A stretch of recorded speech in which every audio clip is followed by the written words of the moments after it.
De novo, Imagina. bem-vindos. E agora a gente vamos para a nossa oração inicial, porque é Deus quem tem que falar. Não o Bruno, nem ninguém, mas é Deus quem tem que nos visitar e falar por nós nesse encontro tão rico e tão importante. Por isso eu queria usar das palavras de um santo querido, São Tomás de Aquino. Em uma das orações, ou melhor, em um dos pensamentos que ele compôs, tem uma oração maravilhosa, que acho que vai ao encontro desse nosso momento, que diz assim: Senhor, tu que és fonte verdadeira da luz e da ciência, derrama sobre as trevas da minha inteligência um raio da tua claridade. Dá inteligência para compreender, memória para reter, facilidade para aprender, sutileza para interpretar e a graça abundante para falar. Vinde, Espírito Santo, enchei os corações dos vossos fiéis e acendei neles o fogo do vosso amor. Enviai o vosso Espírito e tudo será criado, e renovareis a face da terra. Ó Deus, que instruístes os corações dos vossos fiéis, com a luz do Espírito Santo, fazei que apreciemos retamente todas as coisas segundo o mesmo Espírito e gozemos sempre da sua consolação. Por Cristo, Senhor nosso. Amém. Eu acho que é mais ou menos E assim, por mexendo. último, um pensa: oi, Joana, você está conseguindo, eu estou te escutando, está tudo certo. Graças a Deus. Tem matado o E... coração. Tom de morte, matado o coração. Ai, ajuda ela, não tem problema, tá tudo certo. E aí, por último, para terminar esse momento de oração, tem um pensamento riquíssimo que está lá no livro de Jó. E esse pensamento eu faço questão de todo encontro falar dele. Jó passou um dos maiores desafios da sua vida quando foi destituído de tudo que tinha, desde os bens até a sua família. E lá no meio do seu sofrimento, Jó ainda conseguiu falar essas palavras: Eu sei que o meu Redentor vive e que no último dia ressuscitarei da terra e na minha carne eu verei a Deus.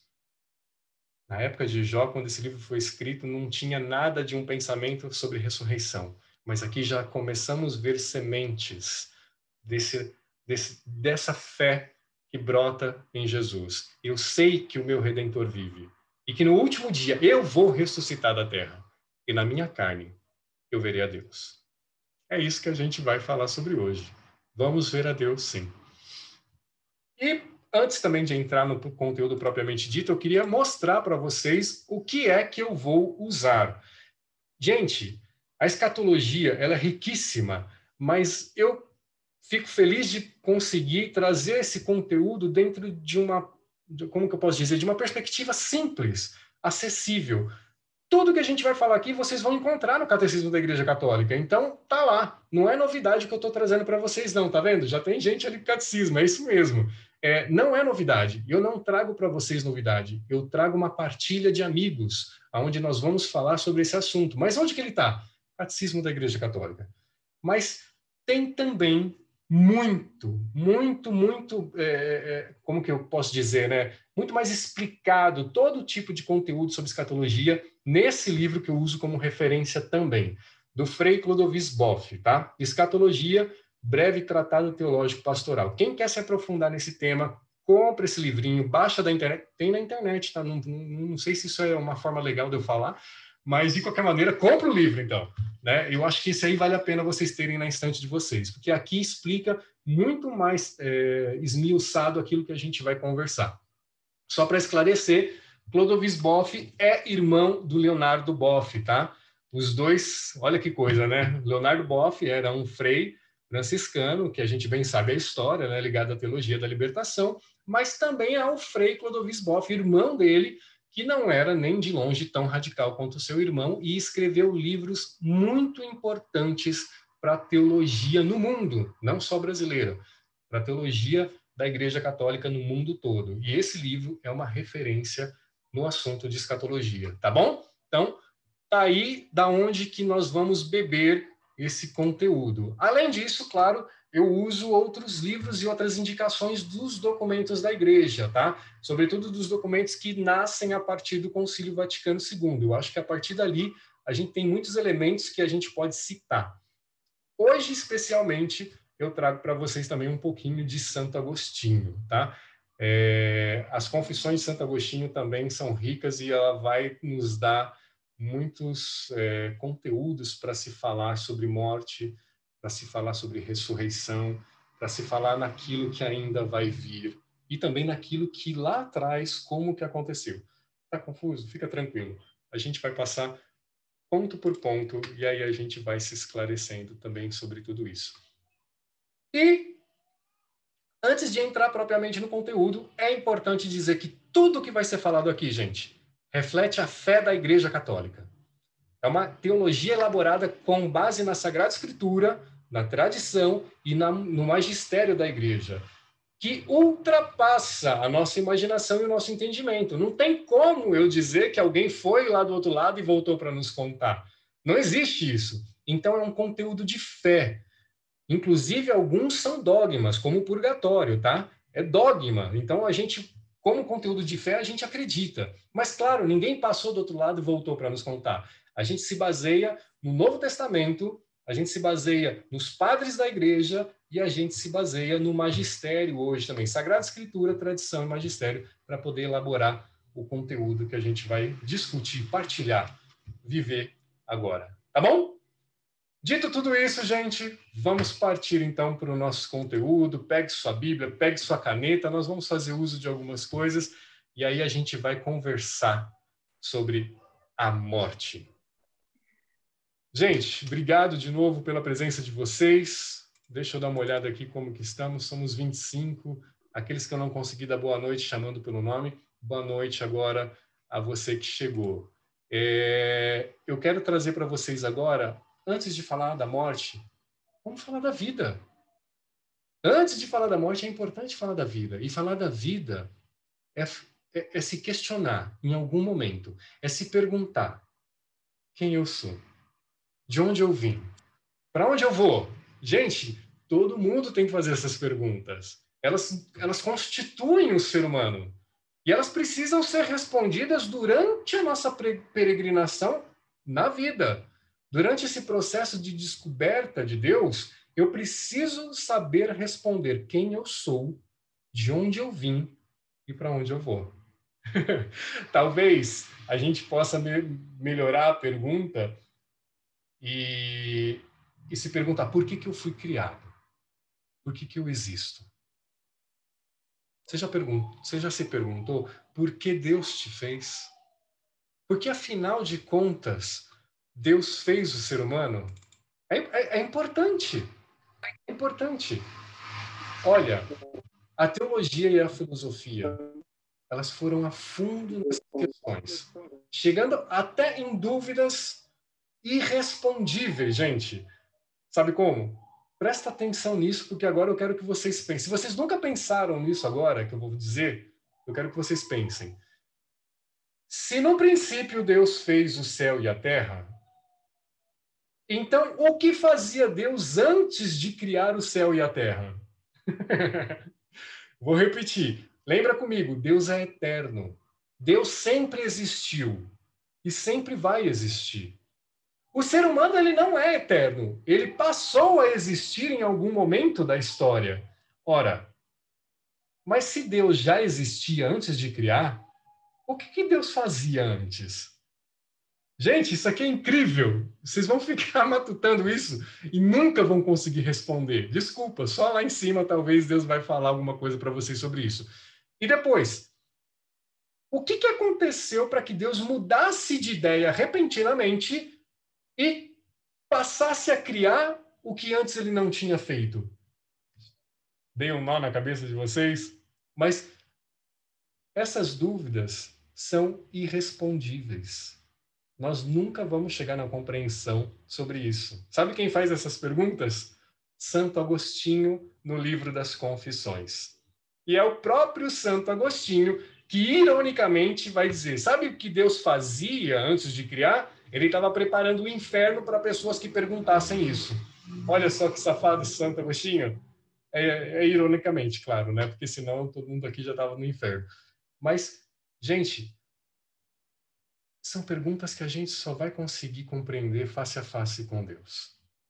Enquanto esse nosso encontro com Deus, ele não acontece, e eu particularmente nem estou com tanta pressa desse encontro acontecer, deixa mais um pouquinho por aqui, a gente tem que se conformar com o que a teologia, sobretudo essa teologia mais moderna, ela nos traz, até de uma forma um pouco mais poética, para nos responder essas perguntas que Santo Agostinho fez.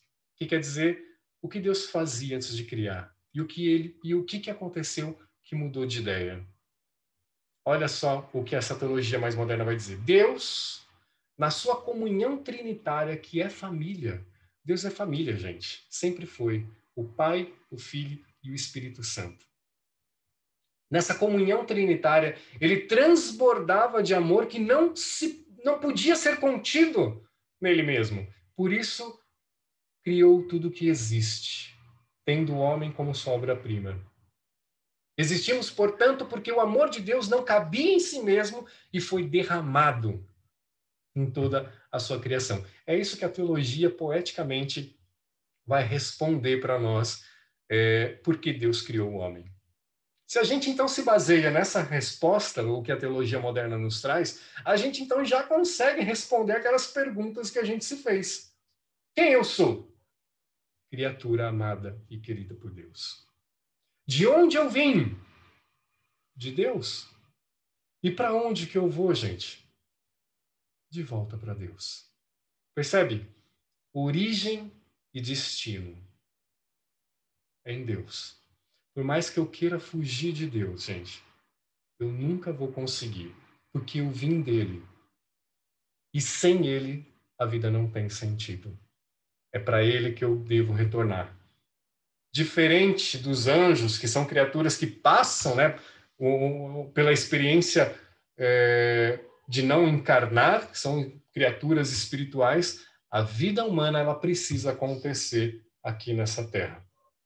Essa vida corruptível que a gente fala, né, de degradação do corpo, né, a gente precisa passar. É um enigma essa condição humana, que é a morte que a gente vai tratar hoje. Esse assunto ainda soa como tabu nos dias de hoje, e é um tema cheio de incertezas, porque, como eu falei, ninguém nunca foi para o outro lado e voltou para nos dizer como que é. Mas, ainda assim, como eu falei no início, por conta da pandemia, por conta de tantas pessoas que perderam quem amava, precisamos falar sobre a morte. E é por isso que a gente, então, avança nessa nossa partilha para falar um pouquinho sobre a origem da morte. Tudo bem até aqui? Vocês estão me acompanhando, tá bom? Tá, e você me ajuda aí, tá? Quando tiver alguma questão que eu precise responder, eu vou parando por aqui. A Thay vai me ajudando aí. Obrigado, viu, Thay? Tá bom. Boa noite, gente. Para quem eu não falei, boa noite.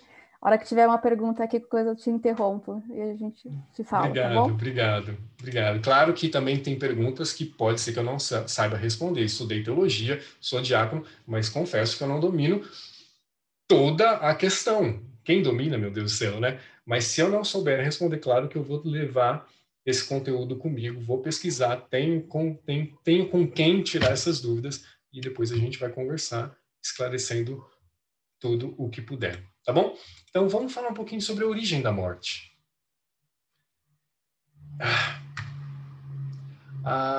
Como que eu posso dizer? A morte, ela é um processo natural da nossa condição. Uma vez que a gente nasce, a gente vai morrer. É uma condição intrínseca, né? A todas as pessoas que nascem, ponto. Elas não vão viver para sempre, elas vão passar pela morte. Mas se a gente tem o ponto de vista da fé, a morte, na verdade, ela tem uma outra concepção, e não só a biológica, mas ela é o salário do pecado. Vocês já devem ter escutado isso, que está em Romanos 6, versículo 23. E por que fala que é o salário do pecado? Porque Deus não havia planejado a morte como condição dessa vida. Quando Deus criou, com aquele amor que transbordava, que não continha nele mesmo, e ele cria tudo que existe, e ele cria o homem. Lá em Gênesis a gente vê isso, né? Como a sua obra-prima, imagem e semelhança, que embora o homem tenha natureza mortal, ele era para participar de uma realidade ilimitada, sem a necessidade de um fim. embora ele nunca vai ter a mesma natureza de Deus. Isso nunca. Deus é Deus, nós como criatura temos a nossa natureza. Mas Deus nos fez para ser eternos e imortais desde o princípio. Mas por conta daquele bendito pecado original, que é a vontade de sermos deuses de nós mesmos, e nada tem a ver com sexo, porque muita gente hoje ainda acha que o pecado original é alguma coisa relacionada à carne. Não. É realmente a vontade de descartar, de jogar Deus fora das nossas vidas e assumir o trono de Deus no mundo. Esse é o pecado original que tanto nós falamos. A partir do momento que desejamos tirar Deus da nossa vida e nós mesmos nos fazermos de Deus, nós então assumimos a consequência de uma condição temporal limitada para essa vida. Por isso que lá no Gênesis, acho que no capítulo 3, vai dizer que já que você escolheu esse caminho, meu filho, então a partir de agora você come o pão com o suor do seu rosto, até que volte para a terra de onde você foi tirado. Não era para a gente morrer, mas a nossa essência, e não adianta culpar só Adão e Eva, não.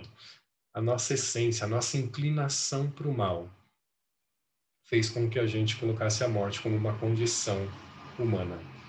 E por essa razão, então, que a gente está vendo aqui, bíblica, né, da Sagrada Escritura, a morte, então, é introduzida no mundo por causa do pecado, porque não foi planejada no início assim.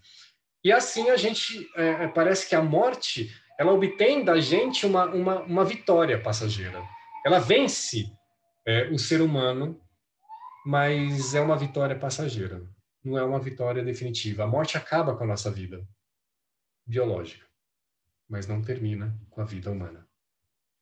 Por isso que no entendimento geral, sobretudo das pessoas que não têm uma fé muito bem esclarecida, ou de fato não têm fé, a morte ela é simplesmente tida como fim. Tudo acaba. E para alguns tem aquela questão se tudo vai acabar. Para que eu tenho que ir para a igreja? Para que eu tenho que ser certo? O que vale, gente, é saúde, é beleza, é gozar, é viajar, porque tudo vai acabar. Então vamos curtir. Não faz sentido uma vida de igreja, porque para mim a morte é o fim. Então vamos aproveitar o quanto der. Muitos pensam assim. A morte aparece também na sociedade que a gente vive como uma grande inimiga, né? Diferente daquilo que São Francisco colocou, ela é a indesejada, a derrota final do ser humano. Então, todos esses aspectos da morte aparecem hoje na nossa sociedade. Por isso que, a fim da gente oferecer uma esperança de verdade a todas essas pessoas que têm medo da morte, é que a gente precisa falar um pouco mais sobre ela. A nossa irmã morte, como diz São Francisco. É isso que a gente precisa e então estamos aqui para isso hoje. Agora, até coloco para vocês, vamos entrar num conteúdo que acho que começa a ser um pouco mais denso, mas é aqui que eu acho que está o cume desse nosso primeiro encontro. Quais são os desdobramentos de quando, de fato, passarmos pela morte? Vamos entender junto? Vocês estão comigo ainda, né? Importante. Olha, em curtas palavras, a morte não é o fim. Ponto. Claro que essa afirmação ela não se baseia numa matemática, tá? Não tem como dizer que 2 mais 2 é 4 nesse sentido escatológico, tá? Não é racional. Essa afirmação de que a morte não é fim, ela é endossada pela fé na encarnação, na vida, paixão, morte e ressurreição de Jesus Cristo. Como eu estava falando, gente, se não tem ressurreição, desculpa, não tem igreja católica, fecha as portas, vamos curtir a vida. Se Jesus não ressuscitou, não faz sentido ter religião, porque a morte acaba com tudo. Para que você vai ser certinho, ético? Para que você vai ter uma moral? Por que você vai educar seus filhos? Porque a morte vai acabar. Aproveita! Percebe? A ressurreição é a chave de leitura para a gente ter uma vida coesa, coerente, imitando os passos de Jesus Cristo. É só a ressurreição que faz ter sentido uma vida religiosa, que faz ter sentido uma vida de fé. Então, aqui fica, então, a condição máxima para ter fé, a ressurreição. Depois que a gente morre, aqui começa talvez a viagem comigo, tá? Já vão se imaginando passando por esse momento, porque todos vamos passar. Quando morremos, o corpo, agora já cadáver, ele vai se decompor. Esse corpo nosso, isso aqui vai se decompor, isso se degrada. Mas a alma, ela nesse momento da morte, ela vai se separar do corpo e ela sobrevive a ele. Percebem? Esse corpo nosso fica, se degrada, se decompõe e a alma se separa do corpo e sobrevive. A alma é feita de uma substância espiritual e ela não perece, ela não se decompõe. Por isso que nesse momento da morte existe a separação do corpo e da alma. O corpo cai na corrupção e a alma, que é imortal, ela vai para onde? Se encaminhar para o juízo particular, para o encontro com Deus. É o nosso próximo encontro, aliás, para a gente conversar um pouquinho sobre juízo particular. Mas nesse momento de separação, o corpo fica, se decompõe, acaba ele, mas a alma continua imortal e vai ao encontro de Deus. E logo após esse encontro, olha que interessante, isso aqui é dogma de fé, gente. A alma espera se unir novamente ao corpo quando voltar, quando Cristo voltar, quando houver a ressurreição dos últimos dias. A doutrina da igreja é exatamente essa. A morte, com a morte, alma e corpo se separam e vão de novo se reencontrar somente no fim dos tempos. Deu para entender? Quando a gente fala do corpo glorioso, que inclusive tem muito na Sagrada Escritura, nada tem a ver com esse corpo que nós temos. E aqui eu não estou falando de aparência, tá? Por favor, não confunda. A aparência do Bruno é essa, agrada ou não agrada? É esse o Bruno, tá? Quando nós passamos pela experiência da morte, o corpo fica.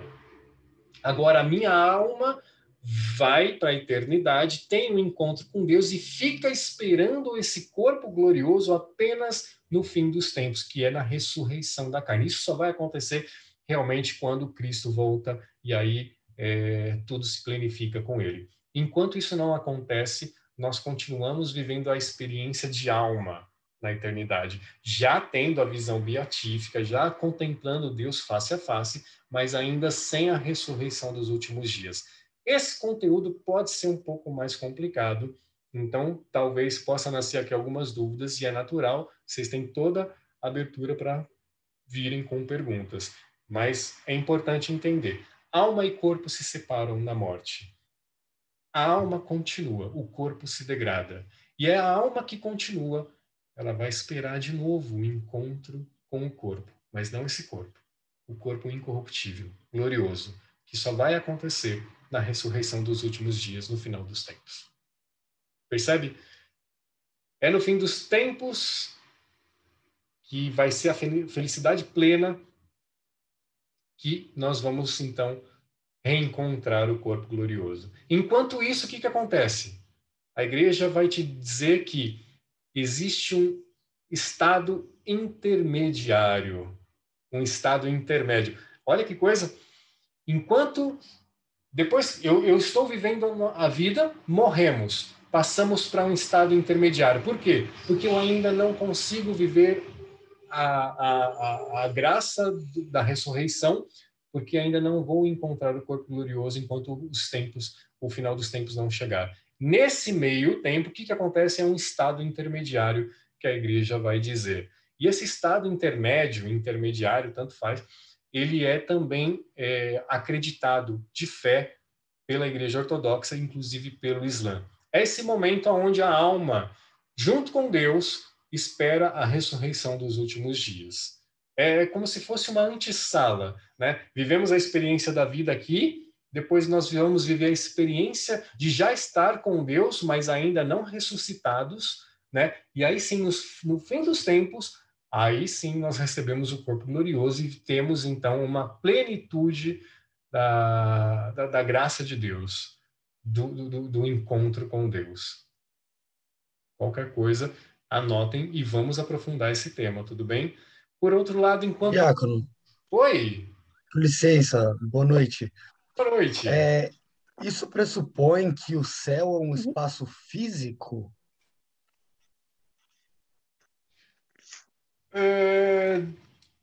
Como que eu posso dizer, né? É a mesma coisa purgatório, né? Quando a gente pensa em purgatório, vem a ideia de um espaço, de um local, de um espaço físico, e não é.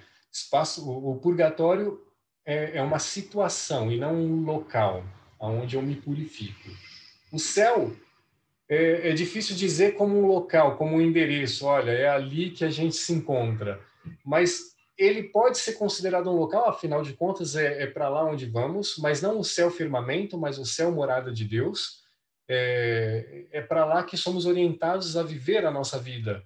Só que não como a gente entende, não como a gente vê. E aqui a gente pode abrir todas as conjecturas, abrir todo o diálogo, porque a gente nunca vai se esgotar de falar o que é o céu. Tem gente que pensa que o céu é um campo bonito, cheio de árvores, com um lago e só gente sorrindo de branco. Mas isso a gente não consegue trazer. O que a gente consegue realmente entregar quando nos perguntam do céu é que eu vou viver com Deus.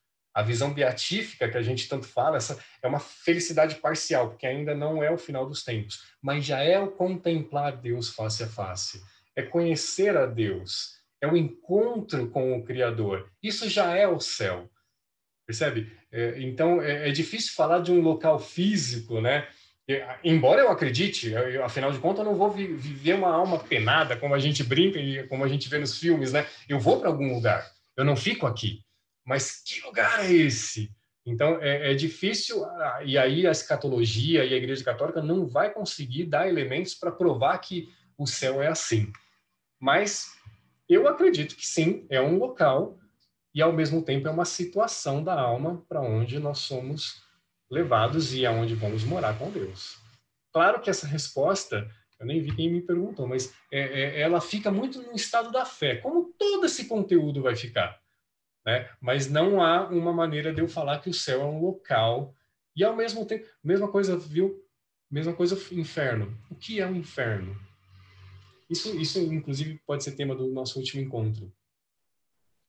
É viver a eternidade sem Deus. Aí você vai me dizer, mas é um local? É aquelas chamas, aquele lugar feio, cheio de gente estranha? Vou dizer como o Bruno, tá? Eu acho que não. Eu acho que é realmente você viver uma eternidade sem a presença de Deus. Isso é um inferno. Quando eu vivo sem Deus, aqui ou na eternidade, eu já vivo o inferno. Então, é complicado falar sobre local físico, né? Os filmes, as novelas nos colocam essa situação, mas a teologia não tem como afirmar isso. Tá bom? Diácono, foi o Gustavo que perguntou. Gustavo, obrigado. E aproveitando que já Isso. tem mais uma outra pergunta aqui da Maria Júlia. Então, o corpo glorioso não é um corpo físico? Ótima pergunta, mas as perguntas elas são ricas, mas as respostas elas não são fáceis.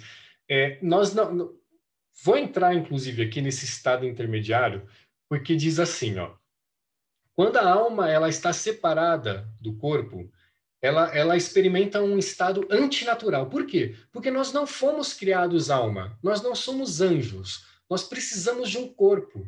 A alma foi feita por Deus para habitar um corpo. E sem essa condição, a alma não se plenifica. Ela precisa de um corpo. Por isso mesmo, enquanto a alma ela fica nesse estado intermédio que eu estou falando para vocês, ela não tá totalmente feliz, ela está ansiosa para se encontrar de novo com o seu corpo. Percebe? Olha o que São Tomás de Aquino vai dizer. Ele fala que a imortalidade da alma ela exige a ressurreição do corpo. Enquanto eu não encontro o corpo, eu não estou pleno. Se ela é separada do corpo, ela é separada só por conta do pecado, porque não deveria existir a morte. Mas como existe, então precisa desse estado intermediário para alcançar o corpo glorioso. Mas mesmo separado, a alma tem apetite de voltar para o corpo. Santo Agostinho também fala isso dessa maneira. Então, a configuração de corpo vai mudar. Não dá para dizer que é carne de novo, né? É o corpo glorioso. Como esse corpo vai ser é a plenitude da alma, mas é difícil dizer qual é a matéria, né? Digamos assim. Não é mais algo que se degrada. Não é mais algo corruptível. Seremos anjos? Não, nunca seremos. Mas seremos ressuscitados como Cristo foi. Um corpo diferente como o corpo de Cristo já o é.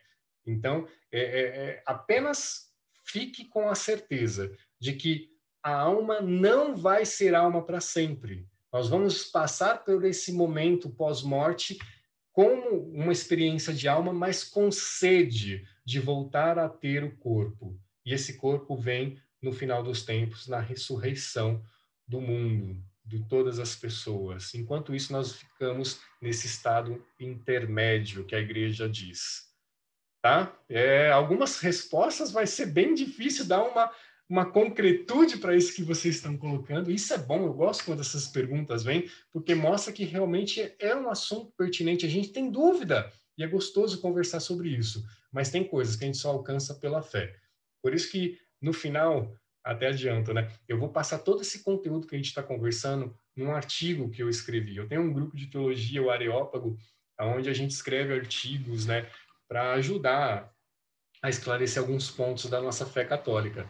E esse tema, eu fiz questão de também fazer um artigo dele. Então, no final, vocês vão poder voltar a ver esse conteúdo nele também, tá bom? É isso? Pronto. Tem mais um comentário aqui, tem mais uma pergunta. Bora. Bora, pode ser?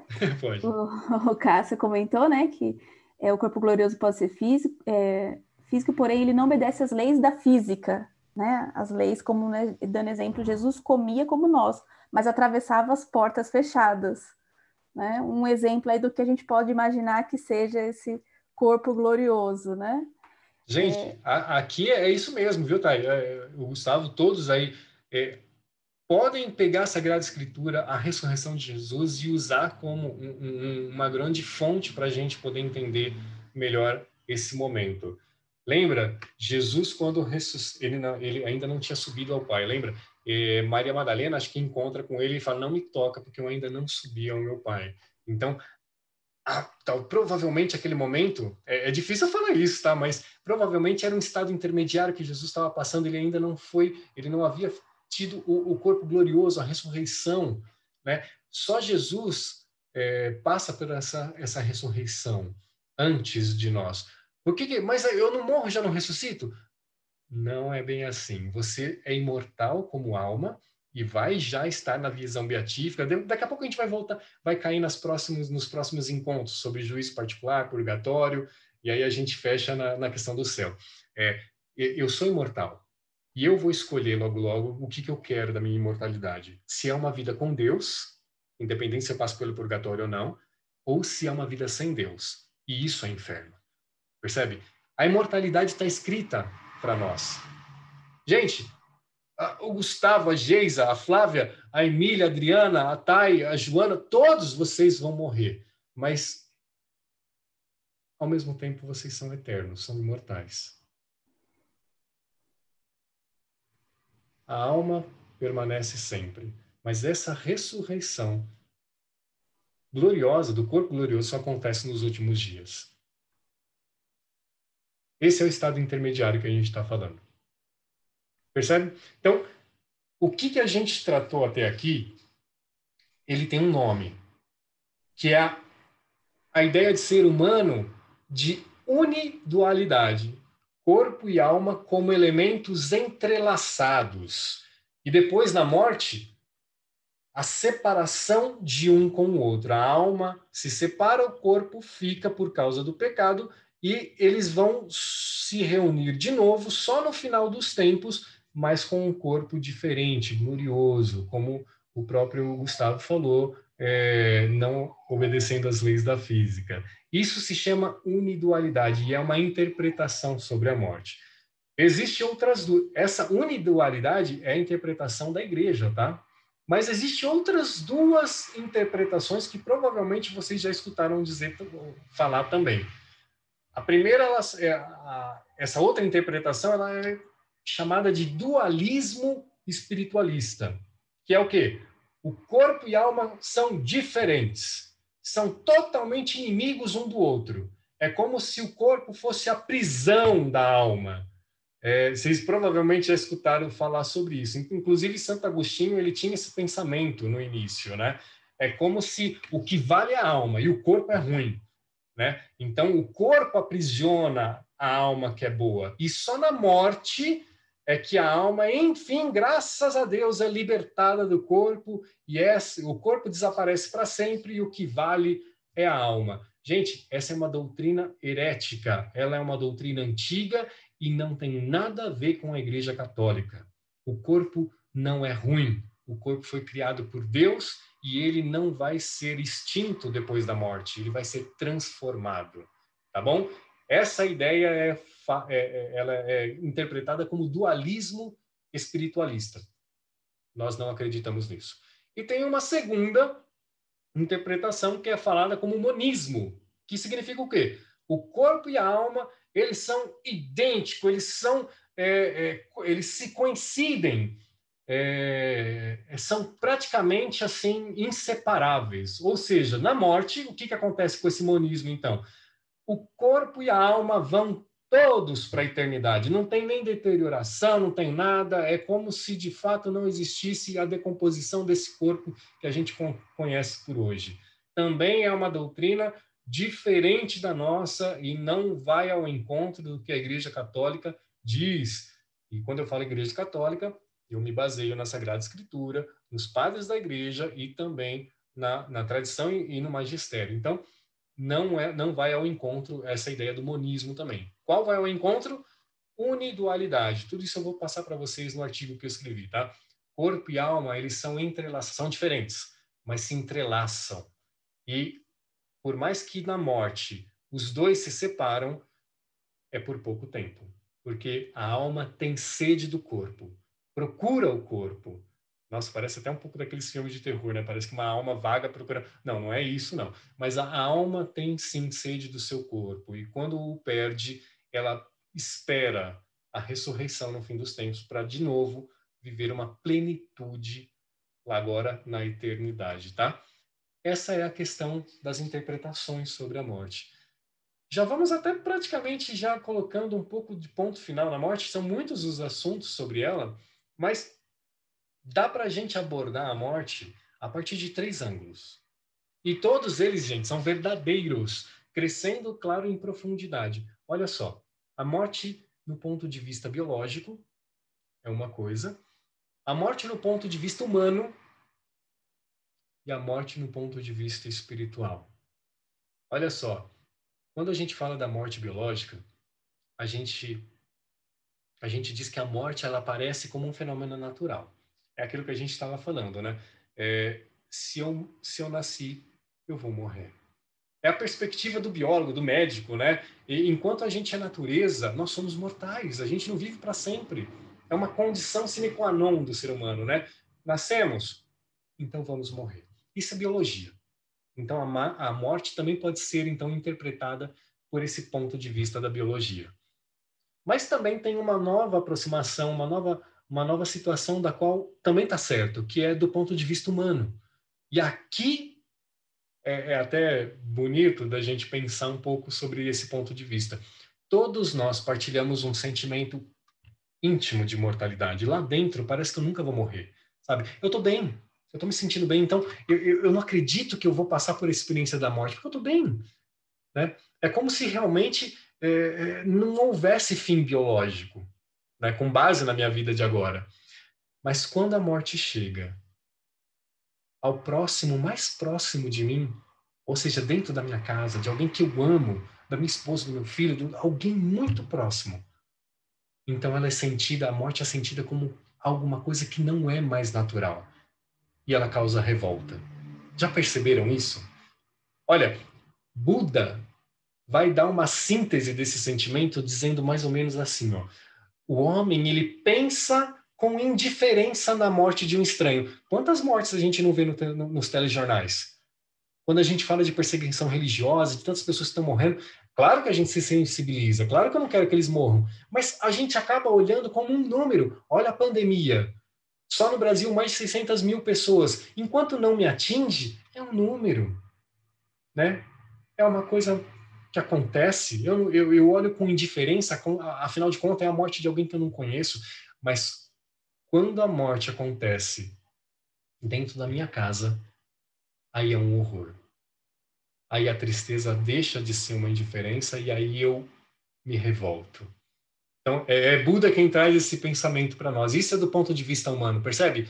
A morte biológica é uma coisa natural, ela vai acontecer. A morte humana, ela passa do indiferentismo, quando acontece com alguém que eu não conheço, para uma revolta, para um sentimento de tristeza, para uma perda imensurável quando acontece, por exemplo, dentro da minha casa. Isso é a morte do ponto de vista humano. Somos humanos, sentimos isso. E aí sim, o terceiro ponto de vista, que é o ponto da morte espiritual. E essa é a pior morte. É aquela que consiste no afastamento da pessoa e de Deus. É a morte da alma. Lembra que a gente falou, e vamos falar sobre isso no próximo encontro, que assim que a gente morre, a gente já vai se direcionando ao encontro de Deus, no juízo particular. E é ali, a gente vai falar sobre isso, tá? E é ali que eu vou decidir se eu quero uma vida com Deus ou se eu não quero uma vida com Deus, uma vida eterna, não mais aqui na biologia aqui, né, do ser humano. E aí, se eu escolho uma vida sem Deus, essa é a pior morte que o ser humano pode ter. É o inferno de verdade. O livro do Apocalipse, ele chama isso de segunda morte, porque é uma morte biológica, né? E essa é a morte mais profunda que o ser humano pode passar. Para o cristão, viver ou morrer, no fundo, é indiferente. O importante é sempre estar na graça, ou seja, na comunhão com Deus. Por isso, por isso é importante esse contato com Deus, porque é só com Ele que eu vivo de verdade. Então, esses três pontos de vista também definem a morte para nós hoje. O biológico, que é natural, todos vão passar por isso. O humano, né? Quando eu olho com indiferença para alguém que morre do meu lado, mas eu não conheço, mas eu me revolto e acho um horror a morte quando ela acontece dentro da minha casa com alguém que eu amo. E essa morte espiritual, que é quando eu nego continuar uma vida com Deus e espero e escolho uma vida sozinho. Isso já no sentido depois da morte mesmo, numa escolha que eu vou fazer para a eternidade. Gente, vou até me esgotando aqui, porque ainda tem um algo a mais no nosso encontro de hoje, que eu ainda não falei para vocês. Todo encontro a gente vai fazer uma coisa diferente no final, mas eu vou me encerrando no sentido que só existe vida. E eu acho que aqui está a esperança que eu queria também trazer para esse encontro de hoje. Só existe vida. A vida aqui nesse mundo e a vida lá, no outro mundo. Mas é sempre vida. Por isso que, em si mesma, a morte não é nada. Ela não existe como fim de nada. Todavia, é a única ponte. A morte é a única ponte que a gente vai conseguir chegar do outro lado, na verdadeira luz. Por isso que talvez agora faça mais sentido aquela frase de Santa Teresinha quando ela diz que ela não morre, mas ela entra na vida. É isso. Quando nós passarmos pela experiência da morte, na verdade, não é o fim de nada, mas é a entrada na vida de verdade. Fomos orientados não para viver aqui, mas para essa vida que vai vir. Por isso que há mais sentido. Meu Deus, como que eu posso colocar isso sem ser alguém que está negando a vida humana? Mas faz mais sentido o nosso pós-morte do que a vida que nós vivemos aqui. Deus nos fez para viver. Deus quis nos dar a graça dessa vida. Mas Ele já nos orienta desde hoje para uma vida com Ele na eternidade. Isso é lindo demais. Isso tem que ser esperança para nós, que passamos pela perda de alguém. Por isso que se você, com a pandemia ou outra coisa, perdeu alguém querido, perdeu alguém próximo, alguém que você amava, a saudade vai ficar sempre conosco. E ela é nossa, ninguém vai tirar. Mas a tristeza não. Isso não faz parte do cristão, porque a morte não é nada. A morte não termina com a vida, ela transforma. Então, é esse o sentido da gente poder falar sobre a morte. Aliás, no último milésimo de segundo da nossa existência, a gente ainda pode fazer um juízo sobre a vida toda que nós tivemos e optar por Deus. Por isso que a gente não pode dizer que alguém, ai, meu Deus, essa pessoa vai ficar danada para a vida toda e não vai. No último momento da minha vida, eu ainda posso optar por Deus. E esse último momento possível de salvação, ele não vai levar em conta tudo de errado que eu fiz. É, na verdade, mais um ato de amor de Deus, que respeita até aqui a nossa liberdade de escolha entre céu e inferno. A gente vai conversar sobre isso no juízo particular, a gente vai conversar sobre isso no purgatório, mas a Igreja Católica nunca, na sua história, colocou ninguém no inferno. Porque ela não tem, não é nem questão de poder, mas ela não pode limitar a misericórdia de Deus. Até a pior pessoa, e desculpa, eu sei que às vezes tem pessoas que nos machucou de tal maneira que a gente não consegue perdoar, mas no último momento, ela também pode ser acolhida por Deus. Não estou dizendo que ela já entra no céu, tem todo um processo, a gente vai conversar sobre isso, mas depende de mim escolher Deus ou uma vida sem Deus. Vamos falar sobre isso no próximo encontro. De qualquer maneira, a morte não é o fim e a vida continua sempre.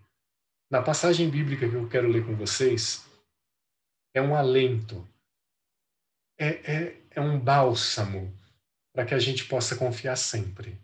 E essa leitura vai lá no livro da sabedoria, no capítulo 2, do 23, do versículo 23, aí avança para o capítulo 3 até o versículo 9. Eu leio para vocês, ela é curta, mas eu queria que você escutasse essa passagem e já ali entendesse que Deus te preparou, meu irmão e minha irmã, para uma eternidade com Ele. Olha só o que esse livro vai dizer. Deus criou o homem para a imortalidade e o fez à imagem da sua própria natureza. Foi por inveja do diabo que a morte entrou no mundo, e experimentaram-na os que a ele pertencem. A vida dos justos está na mão de Deus, e nenhum tormento os atingirá. Aos olhos dos insensatos, eles parecem ter morrido. Sua saída do mundo foi considerada uma desgraça, e a sua partida do meio de nós uma destruição. Mas eles estão em paz. Aos olhos dos homens parece que eles foram castigados, mas a sua esperança é cheia de imortalidade. Tendo sofrido leves correções, olha que importante, já estão dando aqui algumas pistas sobre o purgatório. Tendo sofrido leves correções, eles serão cumulados de grandes bens, porque Deus os pôs à prova e os achou dignos de si. Provou-os como se prova o ouro no fogo, e aceitou-os como oferta de holocausto. Os que nele confiam compreenderão a verdade, e os que perseveram no amor ficarão junto dele, porque a graça e a misericórdia são para os seus eleitos. Isso está no livro da Sabedoria, capítulo 2, versículo 3 em diante, versículo 23 em diante. Deus criou o homem para a imortalidade, gente. A morte é uma condição que entrou no mundo por conta do pecado. Deus não quis a morte. Mas ainda assim, mesmo passando pela experiência limitada de uma vida temporal limitada, nós ainda vamos passar pela experiência de cruzar essa ponte e chegar, enfim, aonde Deus nos chama desde que nós nascemos para essa terra. Coragem, coragem. Às vezes, esse conteúdo só se atinge de fato na fé. É um tiro no escuro. Como a gente falou, a gente se baseia na Igreja Católica, que pegou da Sagrada Escritura tradição e magistério para nos dar luzes de esperança uns para os outros e dizer: ei, a morte não é o fim. Calma, fica tranquilo. Gente, eu acho que é um pouco disso que eu queria trazer para vocês nesse primeiro encontro, para falar sobre morte. Morte é um conteúdo que a gente tem que falar muito mais vezes, ela não se esgota com isso que eu trouxe para vocês. Ainda assim, eu quero partilhar tudo que a gente falou aqui nesse artigo que eu já escrevi, vai estar disponível lá no site do Areópago. Passo para vocês, tanto aqui no chat daqui a pouco, também nos grupos de voluntariado da CN, no grupo da São Pedro também, e aqueles que não tiverem talvez o meu contato, me procurem de alguma maneira que eu passo para que depois vocês possam ter acesso a tudo isso que a gente conversou hoje. Mas sim, é um conteúdo de fé. Não queiram fazer uma matemática para chegar nesses conteúdos e acreditar pela lógica humana. Não dá. É realmente pela fé no ressuscitado, em Jesus Cristo, que passou por essa experiência, primeiro que nós, que a gente sabe sim, que é para lá que também nós vamos, para o céu. Não como um lugar físico, mas como uma condição eterna que nos espera. É isso. Tá? E tem mais alguma coisa aí que eu perdi? Alguma pergunta? Quem quer ligar o microfone e falar também? Acho que agora é uma boa hora para a gente conversar um pouquinho. E eu vou limitar, tá? Antes de você falar até, eu vou continuar sendo sempre aquele chato, porque temos um horário, né? Falta meia hora ainda, mas tem um adendo que a gente vai falar, que está previsto, então a gente tem pelo menos aí uns 10 minutos para poder botar o papo em dia. Né, Thay? Isso. E ficou duas perguntas daquela leva ali que a gente estava, né? Com as perguntas era da Solange, se o céu ou o inferno é um estado de espírito.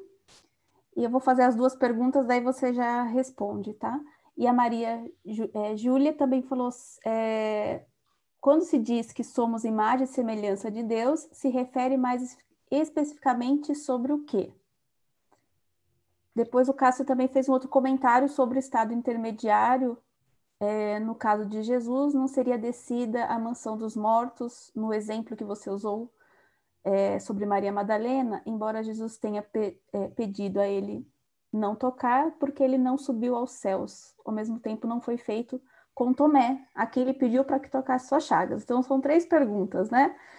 São três concessões. Se o céu, o inferno é um estado de espírito, acho que você já comentou um pouquinho sobre isso, mas acho que vale a pena reforçar. Se somos, o que se refere a essa imagem e semelhança de Deus, e sobre essa questão ainda do estado intermediário, se realmente não seria na mansão dos mortos ou esse período que Jesus estava ressuscitado e apareceu, né? Se apresentou para os discípulos, para os apóstolos. Legal. Eu não sei se eu vou lembrar de todos, mas você me ajuda. Eu vou ajudando. A primeira que a Sol falou é esse estado de espírito. Eu não me sinto confortável de falar que tudo é estado de espírito e também não me sinto confortável de afirmar que também todas as situações são um local. Eu acho que é difícil dizer, como a gente conversou, que céu é um lugar, né, para onde nós vamos, e claro, nós vamos para o céu, eu acredito nisso, mas é difícil dar a concretude desse local, né? Falar como ele é, falar como que se entra nele, falar. A gente sabe aquilo que a tradição nos coloca, aquilo que o próprio Jesus revelou no Novo Testamento e um pouco do que Paulo também conseguiu experimentar na vida da comunidade. Então, o que eu entendo como estado de espírito é muito mais o purgatório. A gente vai entrar nesse assunto, né? Eu não quero falar, né, queimar aqui esse assunto, porque eu acho que vai ser bem rico quando a gente falar sobre ele, mas o que eu entendo de céu e inferno é somente uma vida com Deus. Céu é estar com Deus. Não importa o local, não importa onde, mas se eu estou com Deus, eu já vivo a plenitude do reino dele, eu já vivo com ele, e isso é o céu, estar com Deus. Agora, eu também posso, porque eu tenho livre-arbítrio, posso escolher não a uma vida com Deus. E por mais ignorante que eu seja de fazer essa escolha, eu já vou experimentar também o que é o inferno.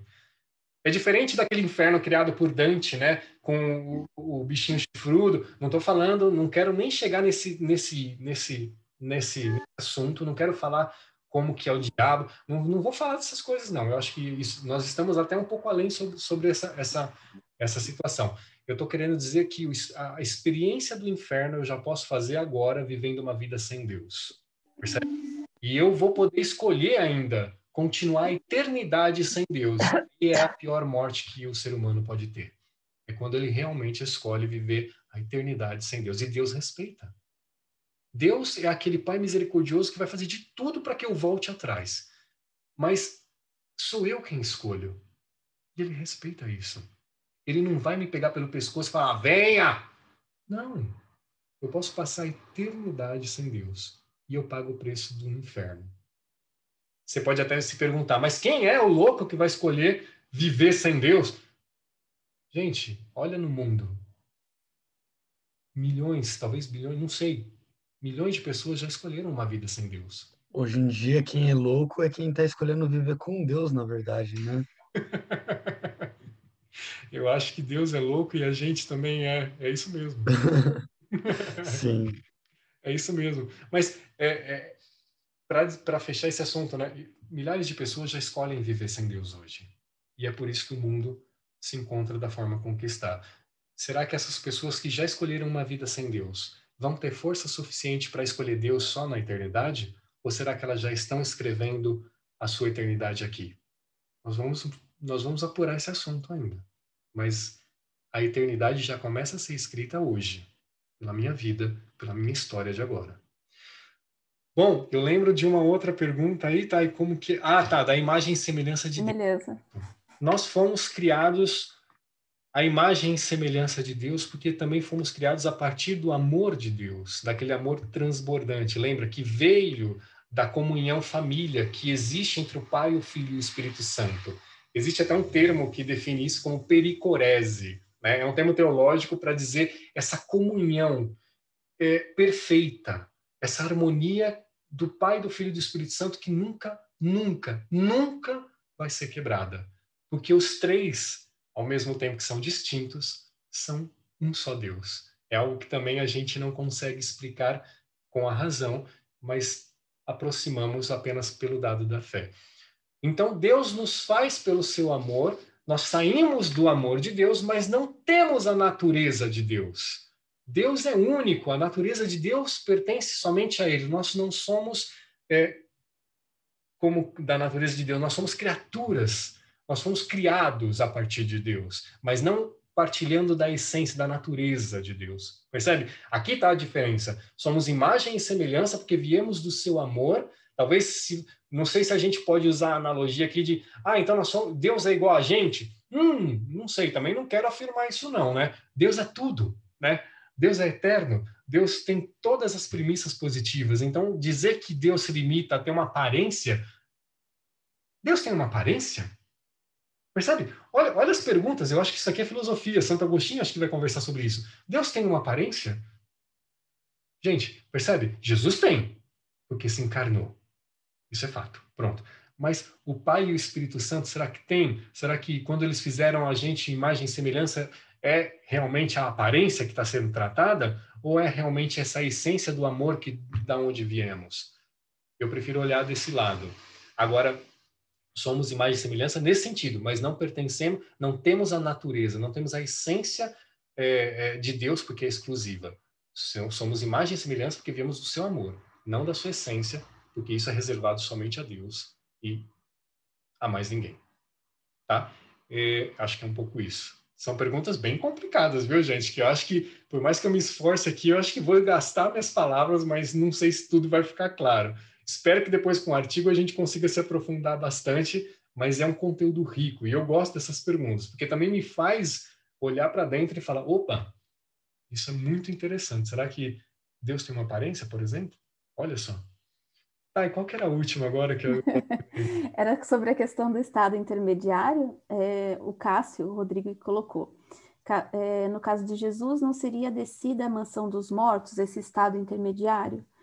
No exemplo que você usou sobre Maria Madalena, embora Jesus tenha pedido a ela para não tocar, porque ele não subiu aos céus, o mesmo não foi feito com Tomé, a quem ele pediu que tocasse suas chagas. Perfeito. Perfeito. Olha, tá aí algo que eu não vou me comprometer em dar uma resposta agora, porque eu gostaria de pesquisar e eu trago para o próximo encontro. O que significa mansão dos mortos, né? Não há um outro estado, né? O estado intermédio é esse, né? Agora, para onde que eles vão? O que acontece pós-morte é o nosso encontro com Deus. Nós vamos já ser direcionados para o juízo particular e a partir dali eu já estou contando tudo o que vai acontecer nos próximos encontros. Vocês são danados, viu? Mas olha, a partir desse encontro do juízo particular é onde eu vou escolher o que eu quero. Uma vida com Deus ou uma vida sem Deus. Uma vida com Deus, então tá. Como que você foi, Bruno? Vamos ver. Precisa passar um tempinho aqui para se preparar melhor para o céu. Beleza? Já estou salvo. Não quero uma vida com Deus. Eu queria tanto que você ficasse comigo, mas é você quem escolhe. Então, tá bom. Inferno. Agora, esse estado de mansão dos mortos, eu confesso que eu não sei definir aonde que ele se encaixa nesse quebra-cabeça. Vou anotar e aí a gente volta a falar, pelo menos de uma forma bem rápida, semana que vem. Tá bom? Era isso? É isso. Ainda só fazendo um adendo aqui nessa questão do Cássio, você também fazer uma pulga na orelha aí, porque ainda tem uma questão, né? Tomé tocou ou não tocou nas chagas, né? Porque lá no texto não diz que ele chegou a tocar, né? Só diz que Jesus falou toque, né? É verdade. Então, eu já vi alguns livros, algumas coisas questionando, tocou ou não tocou, né? Na Meu chaga de pároco é Jesus. da filosofia que ele não tocou, aliás. Aí, ó. Olha aí. Verdade. Ainda tem algumas, né? A gente sempre... A gente sempre, né, vê isso como realmente, olha, a gente chegou a tocar, e a gente até se coloca no lugar de Tomé, que precisa tocar nas chagas, né, de Jesus para poder crer muitas vezes, né? Mas é aquela questão, né, ele poderia ter tocado. Ele poderia ter tocado porque Jesus abriu a possibilidade para ele, mas ele respeitou a liberdade do Tomé mais uma vez de não tocar. A escolha no final ficou pro Tomé, né? Gente, é uma riqueza esse assunto, porque a gente também pode acompanhar esses relatos já com a ressurreição de Cristo, como vocês estão fazendo, percebe? Claro que eu não vou me ater a isso, porque aqui seria realmente um estudo do Evangelho pós-ressurreição, mas tudo isso é pertinente também. Obrigado pela colocação de vocês, porque só está incrementando. Isso é rico. E a gente pode continuar nesse assunto aqui, porque nunca vai se esgotar. O mistério da morte é algo que encanta, ao mesmo tempo que traz um pouco de medo, encanta. E é isso mesmo. Alguém compartilhando. Alguém deixa eu compartilhar aqui, deixa eu ver. Pronto. Quem tá compartilhando? Vera, acho que você clicou no botãozinho aí de... Deixa eu achar ela aqui que eu não tô achando, Bruno, peraí. Tá bom, Thay. Então, deixa eu só... Era um pouco de conteúdo que eu preparei para a gente poder conversar sobre esse primeiro encontro e para mim foi muito rico. Tem muito mais dele que a gente vai falar já no próximo, onde nós vamos conversar sobre juízo particular. Já falei um monte de coisa que eu não deveria ter falado, você já sabe mais ou menos do que a gente vai conversar, mas tem muito mais, tá? E eu não vou falar mais sobre esse assunto. A Vera que tinha compartilhado aqui a tela também levantou a mão. Vera, você... A Vera, acho que é aqui da minha paróquia. Oi, Vera, quer falar alguma coisa? A Verinha acho que deve estar descobrindo esse aplicativo, porque lá na paróquia a gente entrava por outro. Eu acho que eu fiz uma coisa na cabeça do meu povo aí, viu? Tadinha, ela deve estar se descobrindo lá. Mas se ela chegar... O som dela não está ativado. Vera, se você... tem um microfoninho do lado aí, é só você clicar nele para ativar. Vai descobrindo, Vera. Na hora que você puder, quiser, entra que a gente está aqui também à sua disposição. Obrigado, gente. Ainda temos tempo, então vocês se segurem aí, porque qual que é a minha proposta agora? Uma vez que a gente terminou esse conteúdo, o meu pároco, inclusive, quem trouxe essa novidade, e eu gostei muito, eu já fiz em outras formações, com a Adriana, com a Geisa, com a Joana, com o pessoal que está aqui comigo, aonde a gente partilhava, no final do encontro, o Evangelho. Não o Evangelho de hoje, mas o Evangelho de domingo, que vem, o 33º domingo do tempo comum, porque muitos de nós já podem começar a se preparar para a missa de domingo. Então, a gente vai fazer a leitura do Evangelho e sempre uma pessoa diferente vai fazer o comentário. Não tem certo e errado, viu? Aqui é o que, de fato, aquele Evangelho falou para a pessoa que fez o preparo da partilha, tá? Então, todo encontro, são 4, né? Poucos, mas todos os encontros nós vamos fazer dessa maneira. Vamos rezar, vamos partilhar esse conteúdo rico que a gente está preparando e no final a gente faz essa partilha do Evangelho do domingo seguinte, já quase como um preparo para a gente poder celebrar bem o domingo do Senhor. Tudo bem? E para esse primeiro encontro, como é a primeira vez que a gente está se encontrando, eu já combinei algumas coisas com a Tayana, então eu pedi para a Tayana que ela pudesse fazer a partilha do conteúdo do Evangelho para nós. Mas para leitura, alguém tá fácil aí com a liturgia ou pode pegar na internet para fazer a leitura para a gente? A leitura do domingo, tá? Do dia... Oh, meu Deus, eu estava com o site aberto aqui. Dia 14, é isso? Dia 14 de novembro, é o 33º domingo do tempo comum. Alguém consegue pegar aí para fazer a leitura para nós do Evangelho de Marcos? Bruno, eu preparei também um slide aqui, se a pessoa também ficar fácil ler na tela, também posso compartilhar. Lindo. Então faça isso. Quem pode ler para nós? Quem tem uma voz bem bonita? E todo mundo, eu sei, né? Mas quem pode ler para nós? Eu me disponho, se for o caso. Pronto, então já vamos botar na tela, ou se já tiver aí na mão, já pode ver. Cadê? Tá aí? Tá aí. Se for possível colocar na tela, maravilha. Aham. Tá na tela. Pode. Excelente. Um segundo. Proclamação do Evangelho de Jesus Cristo segundo Marcos. Naquele tempo, Jesus disse a seus discípulos: naqueles dias, depois da grande tribulação, o sol vai se escurecer e a lua não brilhará mais. As estrelas começarão a cair do céu e as forças do céu serão abaladas.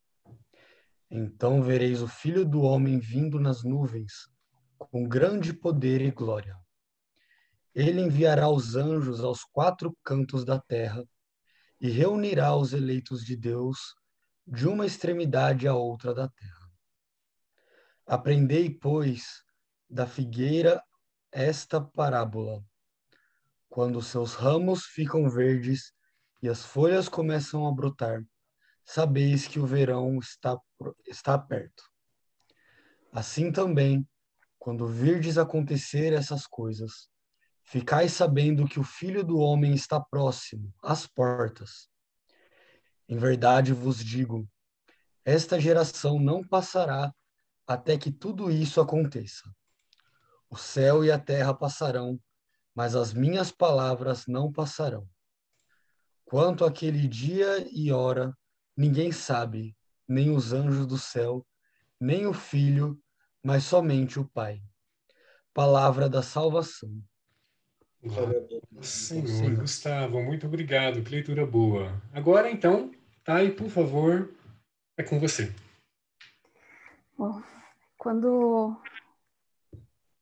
eu meditei esse evangelho e eu costumo trazer um pouco para mim, né? Quais são as lições com que eu aprendo desse evangelho?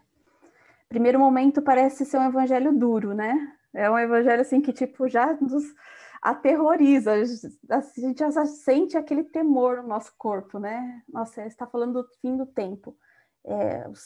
As estrelas caindo, a gente já fica com aquele pavor, né? Mas se a gente parar para perceber a profundidade daquilo que o Bruno até nos comentava, né? Foi muito propício e providencial esse evangelho, dessa vida eterna. O mundo passará, mas as minhas palavras não passarão. Se nós lembrarmos lá de João, no princípio era o Verbo, né? E o Verbo se fez carne e habitou entre nós. Quer dizer, essa nossa participação desse Verbo divino, né? Disso que é aquilo que o Bruno falava também, de que nós fomos criados desse amor, desse faça-se, né? Faça-se o céu, faça-se a estrela, faça-se o homem, façamos o homem. Então a gente já vê a eternidade disso. Então para mim fica a eternidade de que nada as palavras de Deus e nós não passaremos. Outro ponto que me chama atenção também, eu vou começar de trás para frente, nessa meditação, nessa partilha. Outro ponto que chama, caiu aqui, que chama atenção é quando Jesus sempre por parábolas nos diz, prestai atenção nessa parábola. Ele mostra que na natureza e na criação tudo há uma ordem. E nós podemos entender a nossa vida e essa vida com Deus a partir dessa ordem. De quanto a gente observa uma planta nascendo, uma criança que nasce, né? Todo esse ciclo da vida a gente pode observando também esses sinais de Deus. Isso é muito real, porque quando a gente vai num lugar que tem uma natureza, né? Vai para uma praia, vai para uma montanha, a gente fica observando a beleza daquele lugar, né? Então, a gente pode observar também, não que, como o Bruno até comentava, não que seja parte de Deus, mas é sinal do amor de Deus e como isso se realiza no meio de nós, né? Então, toda a criação, ela está ordenada para Deus e nós devemos também fazer essa escolha de se ordenar a Deus. Né? Eu acho assim, tudo que o Bruno foi falando, e para mim, na hora que veio, quando ele me mandou esse evangelho, eu falei, é tão providencial, porque é justamente a morte, ela tem que significar isso para a gente. Esse fim que nos leva até Deus. Né? E, por último, que é o início, comentei que a gente fica meio aterrorizado, né? Que as estrelas cairão, que a gente vê o quanto que esse mundo, Deus nos criou por amor, né? Do seu amor que transbordou, mas Ele não só criou e nos abandonou, Ele nos sustenta. E esse cair das estrelas, para mim, é justamente esse momento onde Deus fala assim, ó, agora... Né? É um novo mundo, é a ressurreição, é os fins dos tempos mesmo e a segunda vinda de Jesus. Então para mim, por isso que eu comecei de trás para frente, porque mostra essa eternidade, para onde nossa vida tem de ser dirigida e como que acontecerá essa ressurreição. É quando Deus fala assim, agora, essa matéria, né, esse mundo criado, agora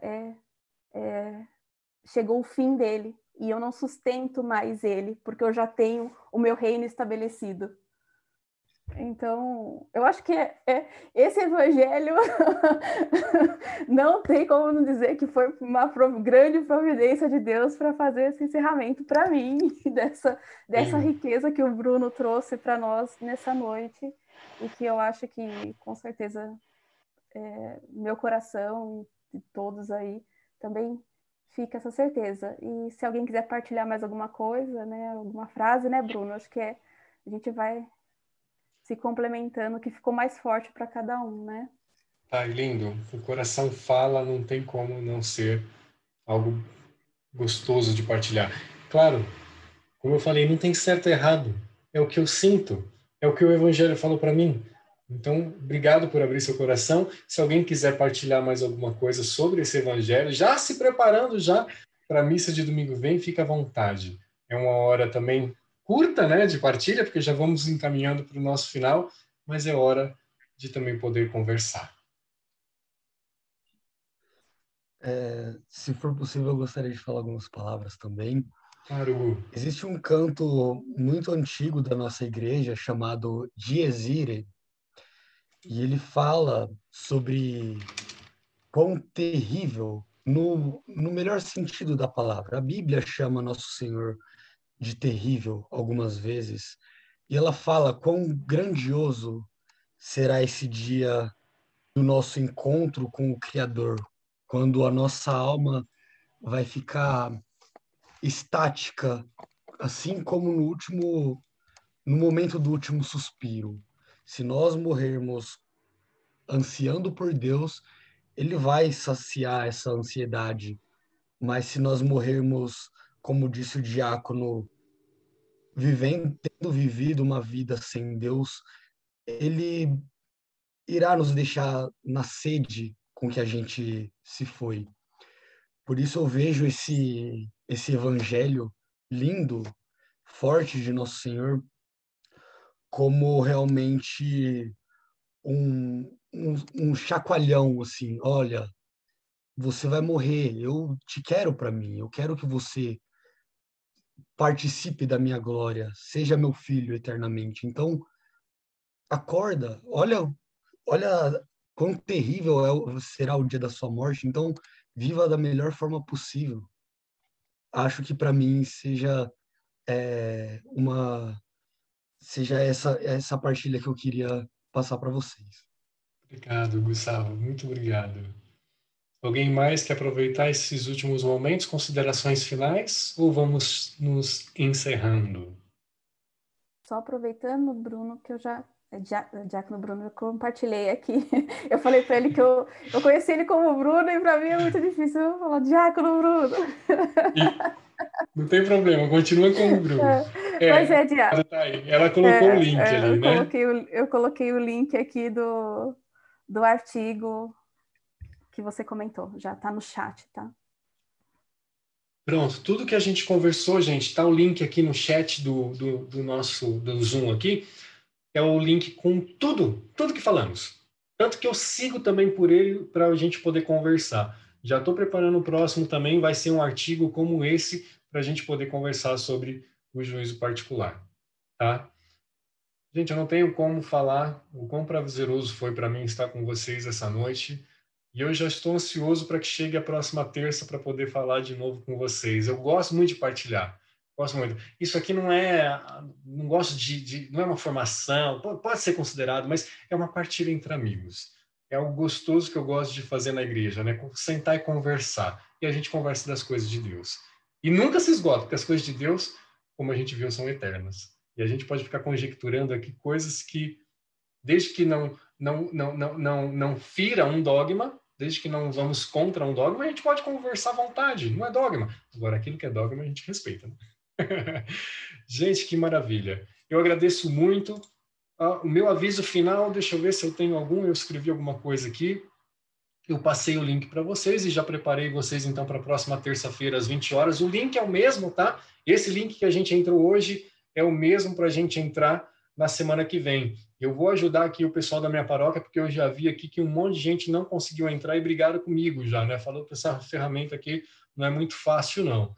Mas eu vou ajudar eles para na semana que vem eles poderem fazer parte do nosso grupo aqui para conversar sobre o juízo particular, que é realmente uma das primeiras coisas que vai acontecer quando a gente experimentar a inevitável irmã morte. Tudo bem? Eu espero que tenha sido um pouco prazeroso, um pouco gostoso, um pouco compreensivo, tudo isso que a gente falou, embora seja sempre falar sobre a fé, seja sempre um desafio, sobretudo escatologia. Como eu falei, a gente só alcança esse conteúdo quando a gente vai pela fé. Não existe como pela razão. Obrigado pela companhia de vocês e vamos terminar com uma simples oração que a gente faz, inclusive, no final da liturgia das horas, que é: o Senhor nos conceda uma noite tranquila e, no fim da vida, uma morte santa. Em nome do Pai, do Filho e do Espírito Santo. Amém. Amém. Até terça-feira que vem. Obrigado e fiquem com Deus. Amém. Tchau.